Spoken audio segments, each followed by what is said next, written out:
mwana ya mama Nicole yaya ya Jos Ngunza yoka nef lumière nenga yembi yo olingo ya tata monana atona ngoka suka ya niye oluka te okomanga Nicola balina ngaina ya mole mamonga masimo maseneki e maraka kakelini na yo enada ozaliwanga.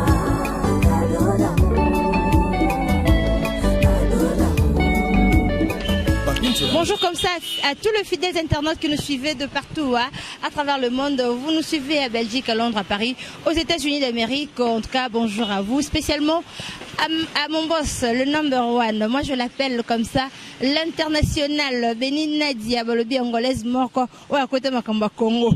Voilà. Bambote belé na yo et pourquoi pas à 9 lumières ngala. Merci beaucoup à toi maestro. T'habites à maestro, mon amour bien de l'autre côté de la caméra et à 9 lumières ngala. Dimitri Bongania aussi parce que lui il est toujours avec nous. En esprit aussi, on est ensemble, il n'y a pas de souci. Voilà.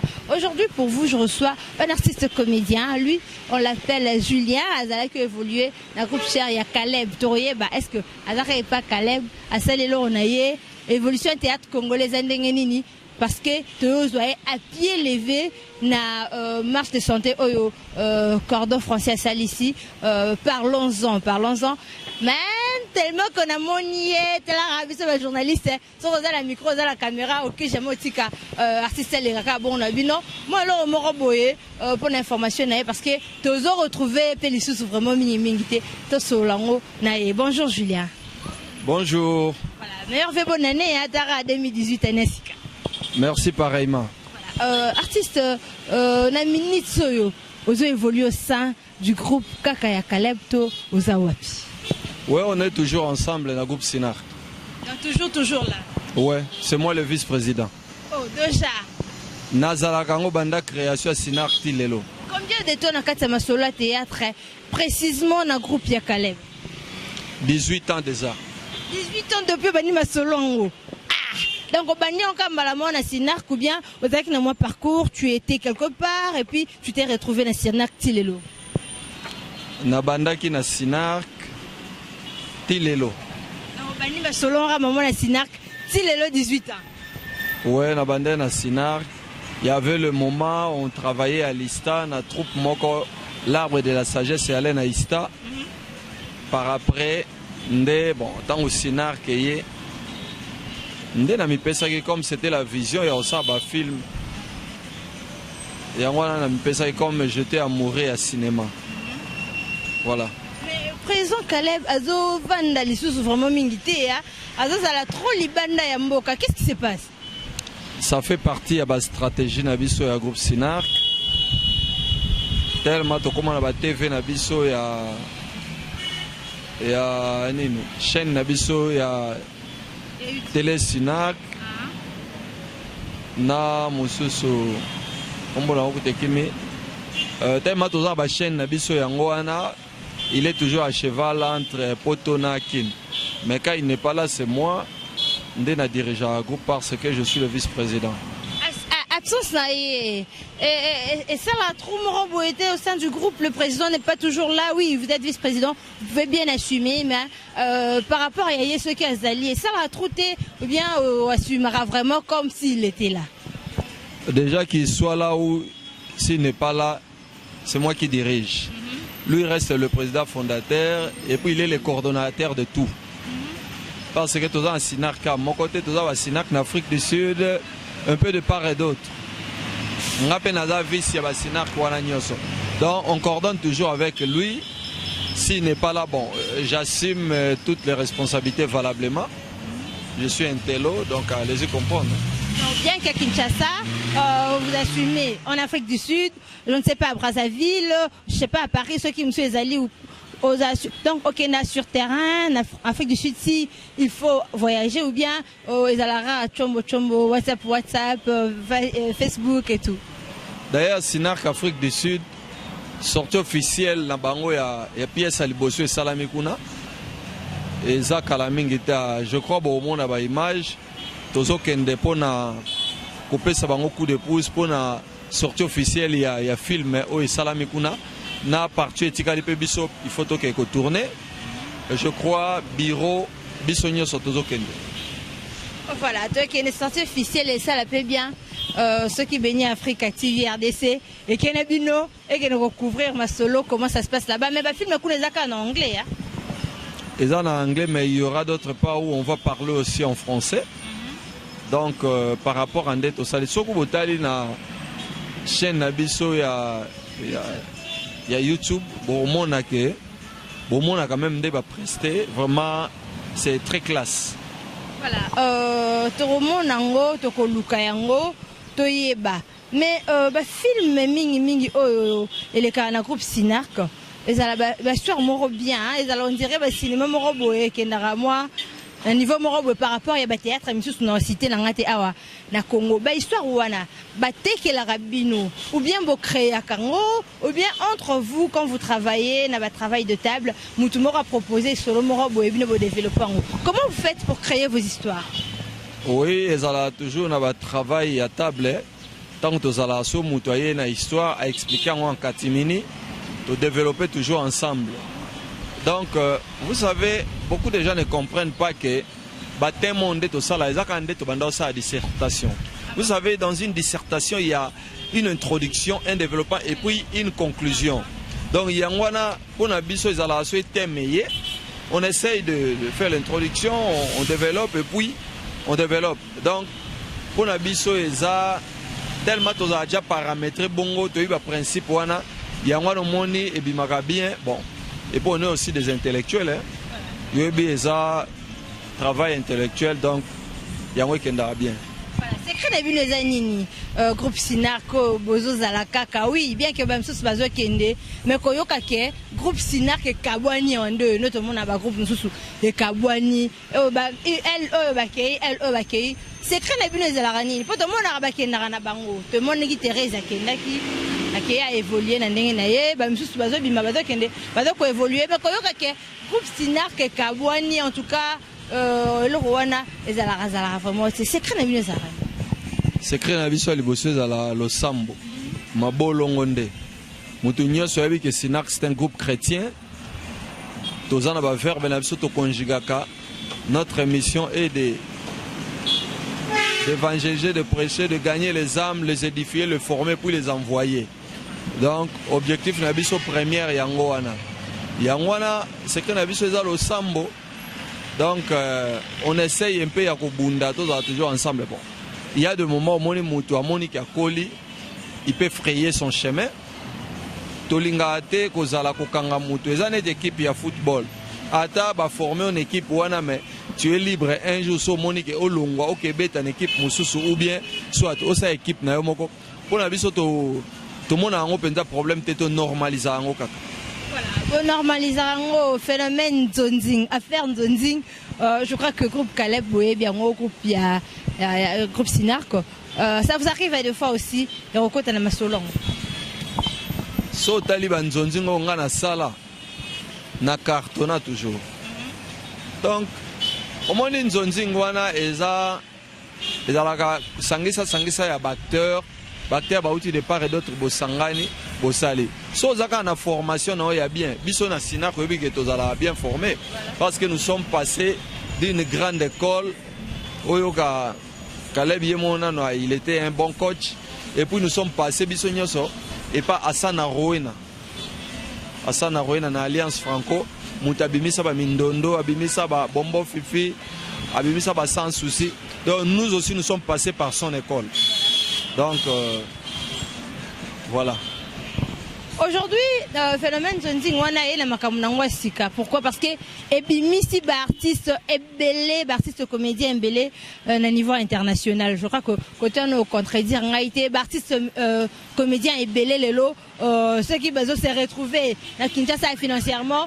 C'est parce que le phénomène wana yé ba producteur enenga libanda bazo teka masolo libanda mona bato libanda puis ba comme ko s'intéresser na ba congolais mais phénomène wana yé il y a à peine même pas 15 ans oyé na moi en plaire moroboé système wana roke teka ba production et tout toujours mona barter rebellé ce qui est poto a bosani na théâtre à Congo akei na poto comme si poto cimetière na ye donc akei atiki na ko produire atiki na ko sala idéologie ok biso to za sa culture na biso ezala valoriser oui na poto lelo comme tekama mais et continuer yo zui art na yo wana tango ke na poto o étouffer na ngo parce que babali na poto mwana mobali parce que yo mwana moi choisi mobali moko boya poto o boy fiancé na a ok na yo o vani na yo bomi masolo. Pourquoi est-ce que les artistes comédiens besoin la culture wana te besoin c'est idéologie wana auto kenine ok na yo poto mais o continuer yango culture wana et développer et kenili.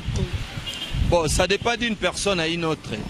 Parce que à ce que je sache artiste miné nenetio babimamboko neti Hans Luzolo. Hans Luzolo il continue. Donc partout azo ça na ba one man show azo jouer donc tilelo aza toujours équilibré. Dichesse pe lokola. Wa ba petit ba bimeli na groupe Sinak au monde tili banda comme ils ont une bonne formation. Tili banda bazo exceller toujours. Ils sont des meilleurs. Ce peut bailler awa bazo continuer à jouer. Bon. Donc je dirais ça dépend d'une personne à une autre. Au moni mutu na mutu batu misusu peut-être à côté na musalo pour na branchement. Mutu musuba mona ka ina ndekone moko bo no yaka ezo me manzela poto. Tanga bimaza mwa boga toza mwa kitoko. Ba sepeli nae accueilli peut-être kuna babali accueilli ambition nae peut-être il n'était pas art pour na ezalé na makilate ezalé kaka babenga ki peut-être pour na kitoko ne pour na nini tango akekuna bon mo peut opesa bango faute pourquoi parce que peut-être art bande ko kemba mo mbongo ko lia mo prise en charge ezalé bien te siko akomi kuna amoni mo boulot et ko tsa mo mbongo famille côté opé batika li fois sunga to condamner bango te so amoni azu mo musala et senga so sa arte donc to comprendre na ka eza normal pour après tout arope mutu akoti pona lukate soki siko aluki akomi libanda azu mwa boulot mwa boye et permettre à moi 3000 par mois, moi 4000, moi 5000 ata yo moko art peut-être et fout à penza comme il faut. Donc c'est normal, il faut tout comprendre de tout normaliser en gros. Voilà, c'est normalisé en gros pour le gouvernement congolais et soutenir les artistes comédiens pour salam no bien to pour le pour tout le monde va soutenir les musiciens. Ah maman live dernièrement que tout se fait là que tout le monde maman live bien les artistes comédiens mais gouvernement vraiment jamais sous pas comédien ils ont moi passé ce comédien belio à cotisation chaque congo les kaboye nous tu vois les kaboye c'est quoi c'est du comme ça la bien un gouvernement était la binoté. Bon, je crois que le gouvernement dozo va soutenir les musiciens, je ne crois pas. Va soutenir les musiciens, va se débrouiller na ndenge na bango, munamta forja nzela na ndenge na e. Non, biso toza batu oyo, toza neti ba médecins. Nous les artistes et comédiens. Vous savez, remède munene naka o mutasali AVC zanini. Ba soumeta kai ba bi fo seka. Siko ko seka ngo zalande ba biso tant on a joué, tant azo seka, ezo permettre yé azwa soin malembe ti au fur et à mesure azo se komona abiki makambo lobi siko ya ba artiste bazo kufa tout ça ba occuper bango te non bonne nouvelle koute zali actuellement on a mis au point une mutuelle de santé des artistes du théâtre congolais to benga ngo Misatiko wana eza plateforme auto sali eza mutuelle de santé des artistes du théâtre congolais. C'est une bonne nouvelle. C'est depuis quand? Et Outiko Banda Pen, on était là tous les artistes dynamiques de médecins de approcher Kibiso, Biso, Tomoni et Sabsomtema parce que mon artiste bazo kufa peut-être premier soin coup de bazuite premier nini neto vanda ki to solo lina bango to se fixer to bino chaque artiste il faut verser au moins $10 par mois. Azana droit à soigner moi si na 3 bana. Là c'est un projet ou bien ils ont déjà réalisé? Ils ont déjà réalisé pour Batuneti. Na sur semaine déjà, semaine to banda oyo. Au monde a déjà ba teaser bandoleka. To sali déjà ba sport bandoleka pour na vulgariser ko ebisa bande ko que non. En tout cas boya na mutuelle de santé tobenga ba artiste nyoso baya ko s'adhérer. Pourquoi? Parce que ça vaut beaucoup pour na bango. Omoni makambo ya chaque fois oh nani boy salisa biso mama livre côté makambo maman livre pas à peine na makambo ne belé au sala. Maman nzita kuna zo bela ba artiste bozo qui pété. Voilà. Non, quand on que les artistes sont occupés, les artistes, on n'a pas assez de moyens. Tout ça, là, quand on a limite, il y a moyen d'abisso. Maintenant, les mutuelles de santé n'abisso ou salami, tant que tu as déclenché, je crois, maman Zita, a parmi les bosso ou pour bénéficier de soins gratuitement na mutuelle de santé. Et ça la paie à court terme, hein? Non. Bisso to sali, mutuelle de santé au sali, ils ont à long terme. Ils ont soin wana muta obanda kozwa, ils ont moi na abela butu abela tongo ozwa soin. Réalisation na ngonde.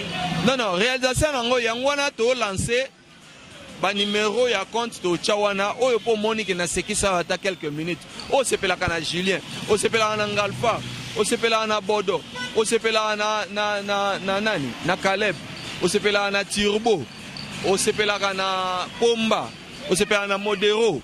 Donc to cha compte moko wana soko monique nacha ba $20,000, nacha 30,000, nacha 50,000, nacha $10, nacha 20,000.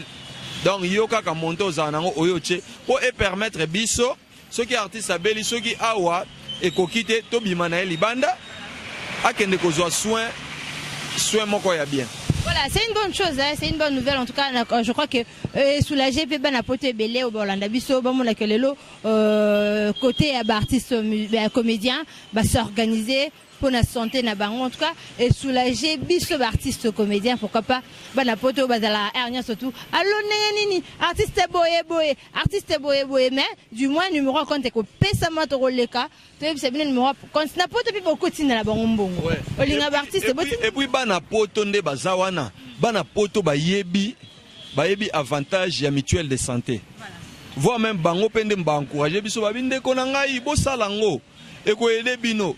Pour moni et amambwa soni comme on a artiste peut-être azangi na mbongo zo premier soin. Yangwana ndenge tozo sala ezalaka ka obundi donc sonete opesi $120 na yo ane mobimba oza kit. Donc ane mobimba ozo soin na yo sans problème. Obela buto obela moi. On ne sait jamais dans la vie. Ça se passe comme ça. La mutuelle de santé et ça la toujours bongo. Obela te opesi parce que yo soko pesi peut-être que mutu muzo azui kamoko ya maladie et ça ngaso $10,000 et ça ngabi malibanda. Na cotisation na wana et permettre ba bimi na ndeko wana. C'est ça. Solidarité yango wana. Donc voilà nazo lancer kutu appel na ba artiste nyonso. Oyo azolanda ngai mutuelle de santé na biso et c'est salami. Mutuelle de santé wana to benga misatko. Na sur semaine déjà to banda bo monango na ba teaser bo mona chaque acteur a lobela yango parce que il faut tout évoluer to koza la ka te ke ba artiste comédien to za quand même batu minene to koza teneti batu moko soni ezalaka o mutu tel boye azobela en tout cas moko eza soni to sa musa kitoko mais rendement exacté. Yangwana to pensa que tout ça est loco. Jusque là, le président provisoire, il y a mutuelle de santé, c'est moi qui vous parle ici, Julien Jeff Kabang. On réunir déjà combien des artistes congolais au Baye déjà qu'on s'inscrit bien qu'on s'affilie. Ngai kudu na réunir te. Tokutana ki biso nyonso tangu ba médecin ba bengaki. Tokutana na Corneille City. Acteur nyonso yebi ba vienga Alpha, ba vie Masumu, ba Anosanjo, ba Modero, ba Kalunga. Donc alaki biso nyonso na réunion wana. Nde après wana bayaki ko benga nombre moi fait pas sa formation ndeni to banda ko former baninga mususu. Après wana nde ba baki to sa comité nde to sala comité ngane na bimi président. Donc et le monte que au réunir combien? En tout cas tous les artistes du jour au jour bazoya déjà ko adhérer, ko s'adhérer. Voilà, en tout cas c'est une bonne chose. En tout cas, toi féliciter Bino, toi encourager Bino Makamango et Kenel Bosso. 18 ans au sein du groupe Yakaleb. Est-ce que tu te retrouves financièrement, matériellement et tout? Tu te retrouves vraiment en tant qu'artiste comédien? Moi d'abord, je suis ingénieur en télécommunication. Donc il y a eu un temps aussi na sala qui peut na compte na ingénieura. Na compte qui ingénieur na salaka. Et ça c'est moi peine azwa musala na comparaka o na bade ko gagner na Sinak malgré que j'ai travaillé moins. Nathalie Oyo bazo proposer nga na je m'excuse. Nathalie Oyo bazo proposer nga na musala wana o bando travailler du 1er au 30. Ne Nathalie kana bi naza quand même mutu. Na kokoza ate ke loyenge ka poku neza société na considérer Sinak pe na bi eza pe société. Malgré ça ASBL mais eza société. Ne na préféré na poni nzela Sinak parce que je travaille moins, je gagne plus. Donc voilà, on se retrouve dans Swapé. Et Zalaki n'a bien mikolo malgré et sali moi et baby moi ndambu mais on se maintient. Ngolo nzambe zo sala. On est là. Considérer bien on est ba mendiant. Oh artiste comédien, ce que moi tout tout au tika poto yé appelle non yambate pona biga.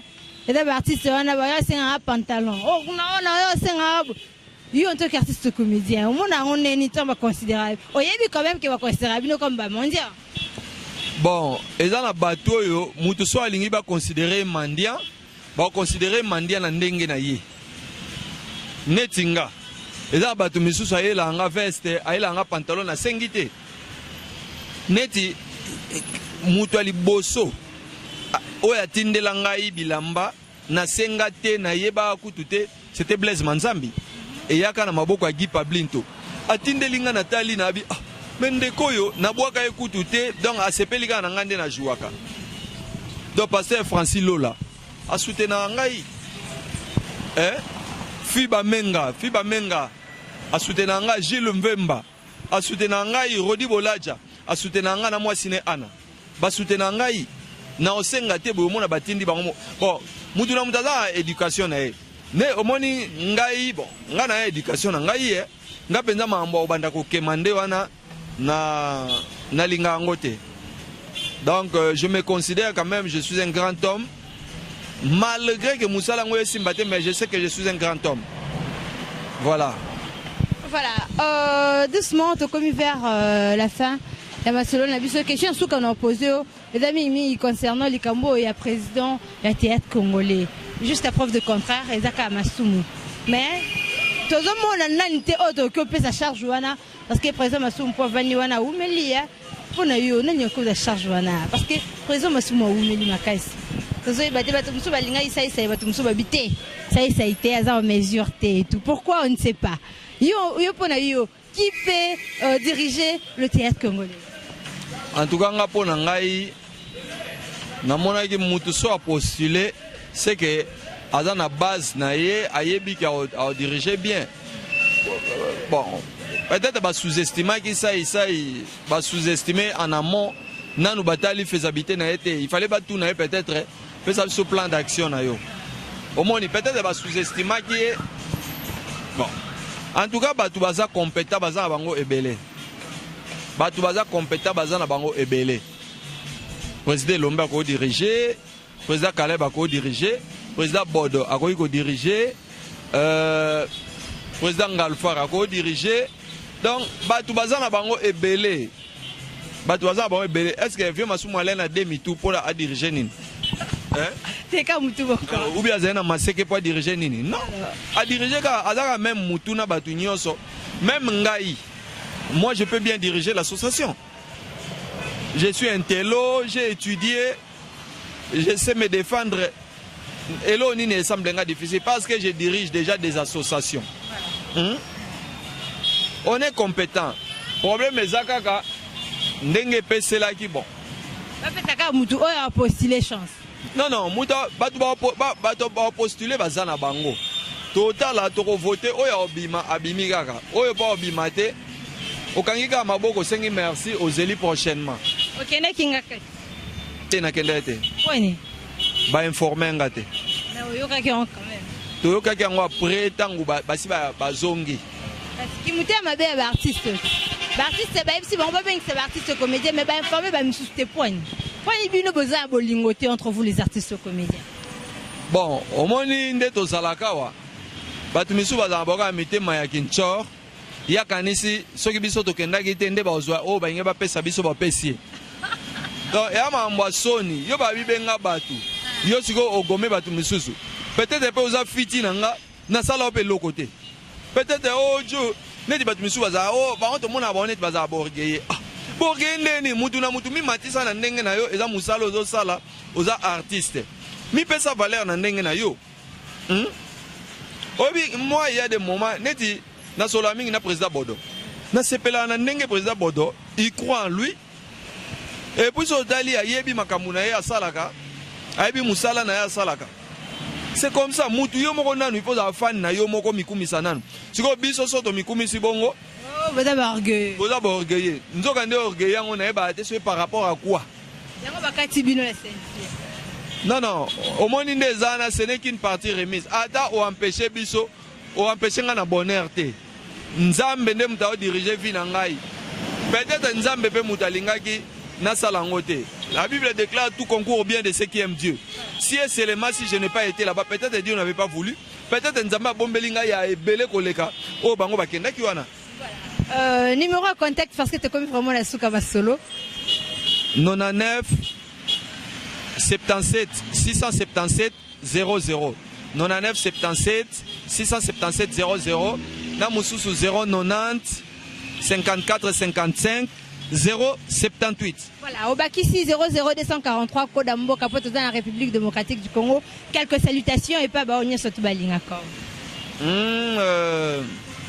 Guy Pablinto, camarade nanga Céleste Mbese. Na pesi ombote mingi Alfonso Chikumba, papi ambassadeur Grevi Futila Liyebo, na pesi ombote mingi. Jean Ndosimao Arkaïda na pesi ombote wana mutu asunga kinga na Angola na nenga jete. Na obosa na te petit na ngai nani Lidi petit na ngai Lidi nani na bosa na te nani camarade nango musu nani anzambe. Ah tanoza comme parlons-en. Parlons-en. Membre effectif, invité parce que tu es artiste comédien ou bien comment? Bon, au moins parlons-en haut. Et ça cadre moko oyo ba intellectuel bazo se retrouver pour na ko réfléchir. Donc voilà. Yangwana ngape en tant qu'intellectuel tant ba bengenga na camarade nanga oza fondateur Francis na bi non je dois quand même arriver pour na s'en enquérir na eba au moins c'est quoi.